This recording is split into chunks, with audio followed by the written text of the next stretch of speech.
What if I told you there's a village that appears on no modern map, where the clock stopped ticking in 1953, and where every single resident vanished without a trace? A place so disturbing that the government erased it from official records? We've all driven past those abandoned places, empty houses, forgotten towns, and wondered what happened there. That chill you feel? That instinct telling you to keep driving? Sometimes it's trying to save your life.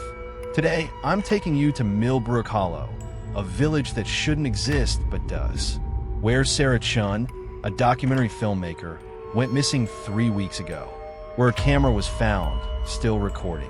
What she discovered in those final hours will challenge everything you believe about reality itself.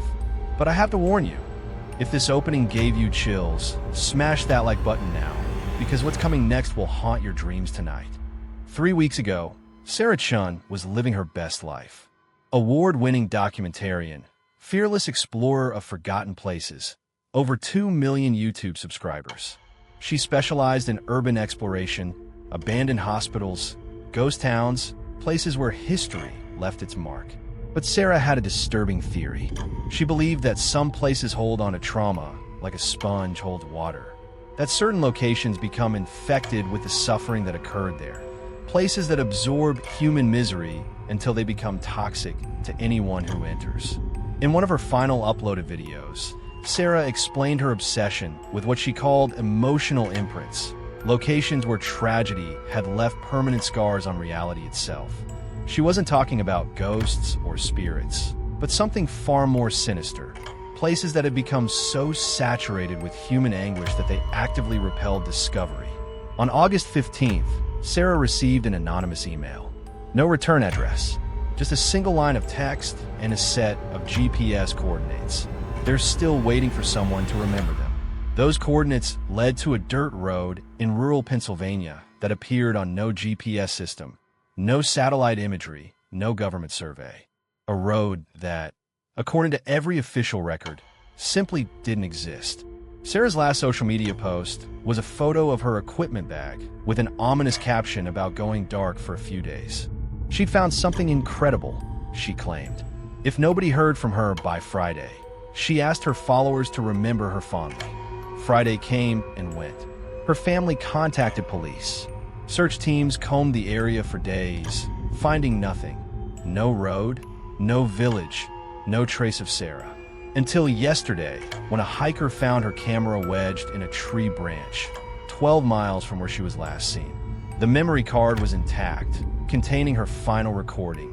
Unedited footage that documents the most disturbing discovery in modern paranormal history. But first, I need you to understand what we're dealing with. Millbrook Hollow was founded in 1847 by Dutch settlers seeking fertile farmland. For over a century, it thrived as a small but prosperous community, 150 residents, a church, a general store, a one-room schoolhouse. Nothing remarkable, nothing strange. That peaceful existence ended in 1952 when Dr. Marcus Vale arrived, claiming to conduct research for the state health department. He told villagers he was studying rural disease patterns, documenting health trends in isolated communities. They welcomed him warmly. He seemed harmless enough, quiet and bookish, always scribbling in his leather-bound notebooks. What the villagers didn't know was that Dr. Vale had been discharged from 3 previous research positions for conducting unauthorized experiments on human subjects. Experiments so disturbing that surviving participants required years of psychiatric treatment just to speak about them coherently. Vale convinced the village council that he possessed a revolutionary new treatment for depression and anxiety. In 1952, mental health treatment was primitive at best. Families desperate to help their suffering loved ones eagerly volunteered for his experimental therapy sessions. One by one, villagers began disappearing into Dr. Vale's private clinic for hours at a time, emerging changed in ways their families couldn't quite articulate. The first warning sign came in January 1953, when the weekly mail carrier noticed that no one collected letters anymore.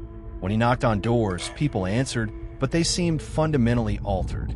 Hollow, like they were sleepwalking through their own lives, going through the motions of existence without actually living. The mail carrier's official report described their eyes as empty wells, their voices echoing as if speaking through water.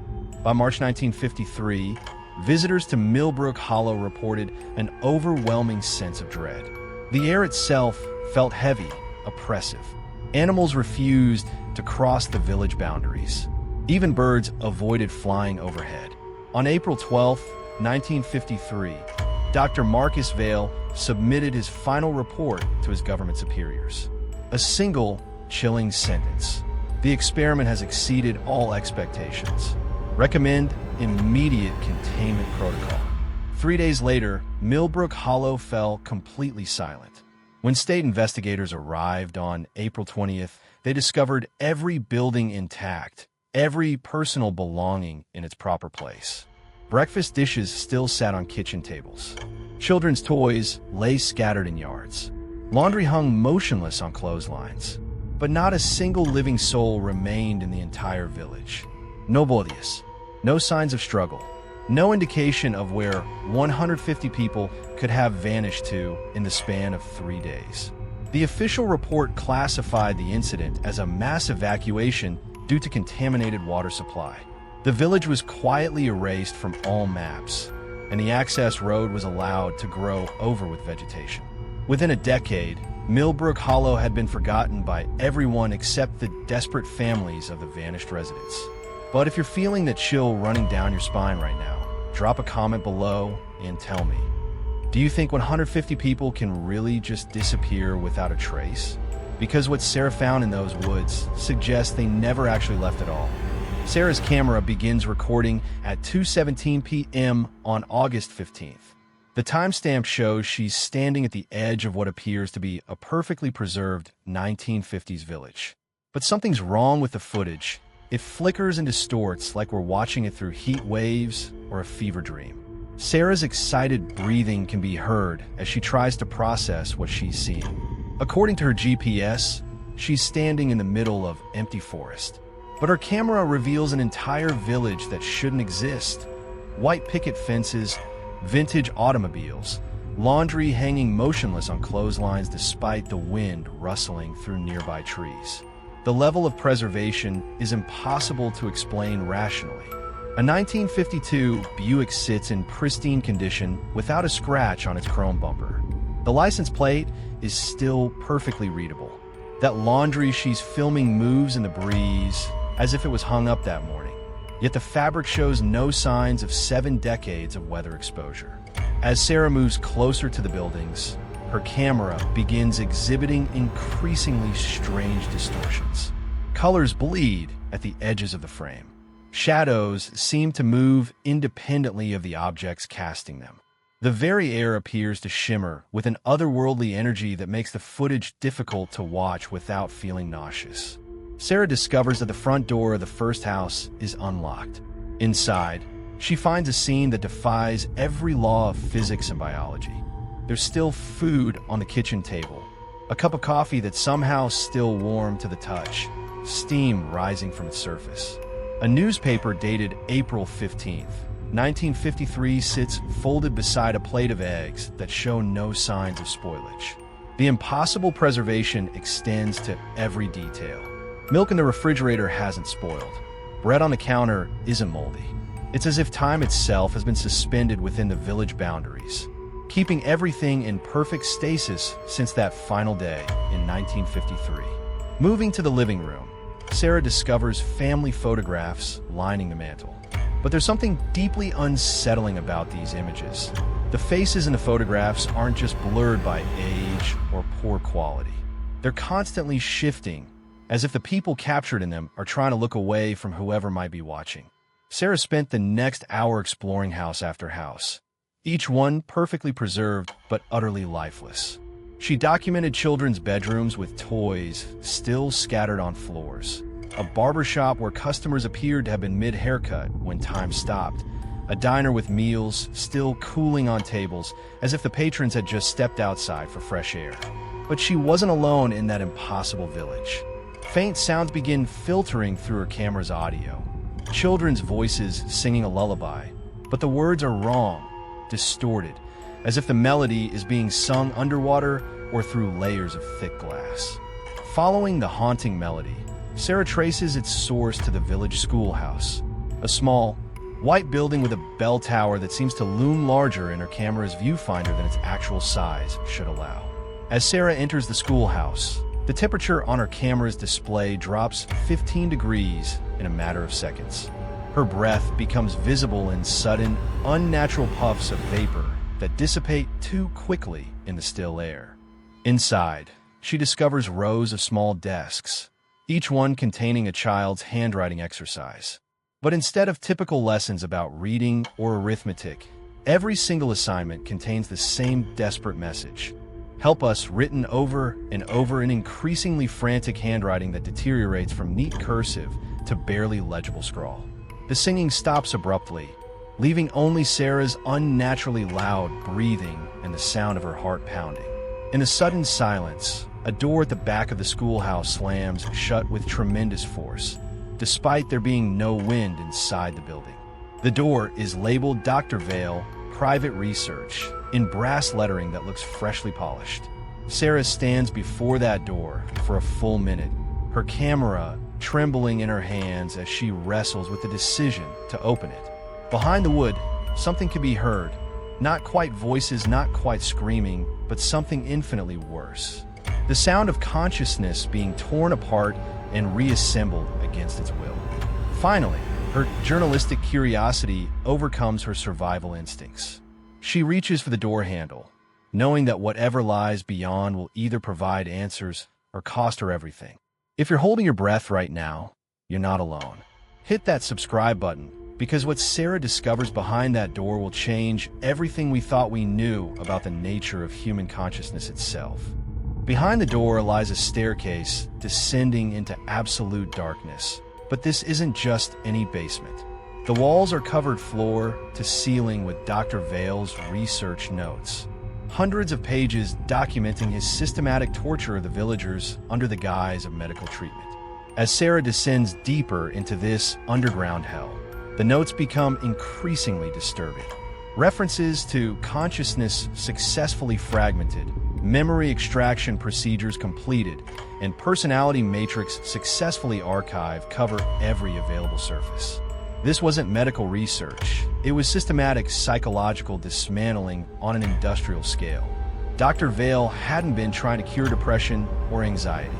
His true purpose was far more sinister, attempting to separate human consciousness from the physical body and preserve it indefinitely, creating a form of immortality that required the complete destruction of his subjects' humanity. Voices begin drifting up from the darkness below. Multiple people speaking simultaneously, but their words overlap and blend into an incomprehensible whisper that seems to bypass the ears and speak directly to the primitive fear centers of the brain. It's the sound of human consciousness trying to reassemble itself after being shattered into fragments. At the bottom of the stairs, Sarah's camera reveals Dr. Vale's laboratory in all its horrific glory. Glass containers line every wall, each one filled with a swirling, luminescent mist that pulses with its own internal light. And within that mist, faces appear and disappear. The faces of Millbrook Hollow's missing residents, trapped in a state between life and death for over 70 years. Each container holds not just consciousness, but awareness. Every single villager fully conscious and experiencing every moment of their imprisonment, unable to scream, unable to die, unable to escape. One container holds the consciousness of Emma Clark, the village schoolteacher. Her face materializes in the swirling energy, mouth moving silently but desperately, repeating the same word over and over: help. Suddenly, as if responding to Sarah's presence, all the containers begin to glow brighter. The whispers become louder, more urgent, more demanding. The trapped consciousness have been waiting decades for someone to witness their suffering. And now that someone has finally come, they want freedom at any cost. What happens next defies every law of physics and biology. One by one, hairline cracks appear in the glass containers. The luminescent mist begins pouring out like liquid light, and as it escapes, the temperature in the room plummets to levels that should be lethal to human life. The escaped consciousness doesn't dissipate. Instead, it begins to coalesce, forming translucent human figures that turn towards Sarah's camera with expressions of desperate gratitude mixed with infinite, soul-crushing rage. These aren't ghosts in any traditional sense. There's something far worse. Fragments of human consciousness that have been trapped and tortured for 70 years, fully aware and suffering every moment of their imprisonment. And now, finally free, they have only one desire: revenge against their tormentor. From the deepest shadows of a laboratory, a figure steps forward that should not exist. Dr. Marcus Vale, somehow still alive after 7 decades, his skin translucent like parchment, his eyes completely white and sightless, sustained by feeding on the life force of his victims. Vale's voice, when he speaks, sounds like grinding bone and tearing paper. He expresses no remorse for his crimes, only irritation that his experiment has been interrupted. He views Sarah not as a person, but as another potential subject, another consciousness to be harvested and preserved. He explains his twisted philosophy, that he has achieved the ultimate medical breakthrough by granting his victims a form of immortality. They should be grateful, he insists. They will never die, never fade, never be forgotten. In his diseased mind, he has given them the greatest gift possible. But as the liberated consciousness surround their tormentor, Sarah realizes the horrible truth about Dr. Vale's survival. He hasn't simply aged slowly. He has sustained himself by feeding on the life force and suffering of his victims for 7 decades, growing stronger with each passing year of their torment. The freed consciousness remember everything, every moment of pain, every fragment of their shattered identities, every year of helpless awareness. And now, finally, they have the power to exact the revenge they've dreamed of for 70 years.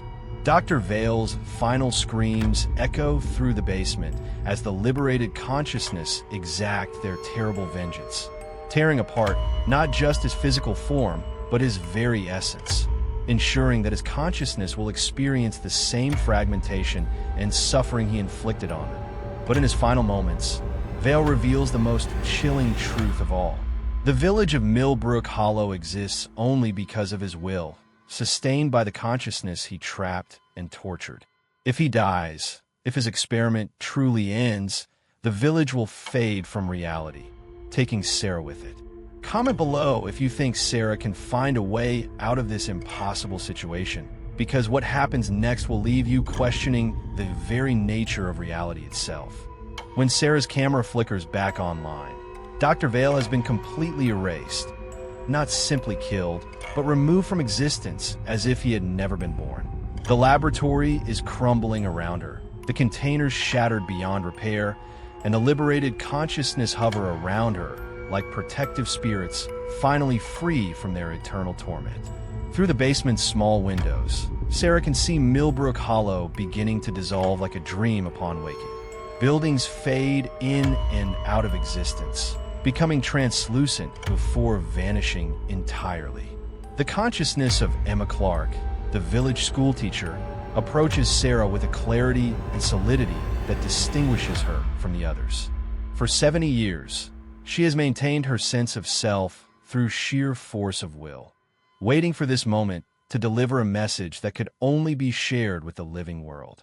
Emma's spirit explains that the villagers made a collective choice in their final moments of freedom before Vale's final experiment.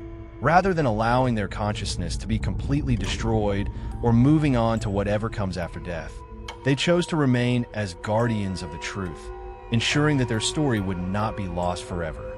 Emma reveals that Dr. Vale had been deceiving himself about the nature of his preservation experiments. He believed he was trapping consciousness, but the villagers had actually learned to preserve themselves, becoming the living memory of their community and the witnesses to his crimes. Through Emma, Sarah learns why they chose to reveal themselves after so many decades of hiding. The world needed to remember that evil doesn't always announce itself with obvious monstrosity. Sometimes it wears a doctor's coat, speaks in soothing tones, and claims to be helping while committing unspeakable atrocities. One by one, The consciousness of Millbrook Hollow's residents approach Sarah, each sharing a brief moment, a memory of life before the nightmare, a message for the world they're finally leaving behind, a gentle goodbye to existence itself.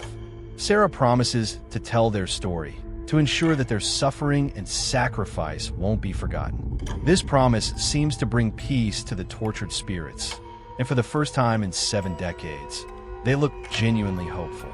Emma's spirit smiles, and for a moment she appears exactly as she did in life. Young, vibrant, full of the passionate dedication that made her beloved by her students. She tells Sarah that being remembered is all they ever wanted, all they needed to finally find peace. The spirits begin to fade like morning mist, their whispers becoming a gentle wind that carries the sound of children's laughter. Not the tortured singing from before, but genuine joy from souls finally free to move on to whatever comes next. When the last spirit fades away, Sarah finds herself standing among the foundation stones of buildings that haven't existed for 70 years. The basement has become just another depression in the forest floor, filled with fallen leaves and small saplings reaching towards sunlight. But Sarah's ordeal reveals one final, terrifying truth. Her camera's timestamp shows that only 10 minutes have passed since she first entered the village. She spent what felt like hours exploring Millbrook Hollow, but somehow time itself had been warped by the collective will of the trapped consciousness. As Sarah begins walking through the forest, trying to find her way back to the main road, her camera captures something that shouldn't be possible. Behind her, for just a moment, the translucent outline of the village shimmers back into existence. Not as the preserved 1950s community she explored, but as it appeared in its final days, with the villagers standing in their doorways, waving goodbye to the woman who finally gave them the peace they'd been seeking for 7 decades. Sarah Chin's camera was discovered 3 weeks after she entered those Pennsylvania woods, but Sarah herself has never been seen again. Her final footage tells a story that challenges everything we think we know about consciousness, memory, and the nature of reality itself. The GPS coordinates she followed now lead only to empty forest. Ground-penetrating radar has found no trace of foundations, no evidence that a village ever existed in that location. But local historical societies have confirmed the existence of Millbrook Hollow in their carefully preserved archives, records that somehow escaped the government cover-up of the 1950s. Dr. Marcus Vale's research files have been partially declassified, revealing experiments that violated every ethical standard imaginable. The full extent of his work remains classified at the highest levels, but what we've learned suggests he was part of a larger program exploring the weaponization of human consciousness itself.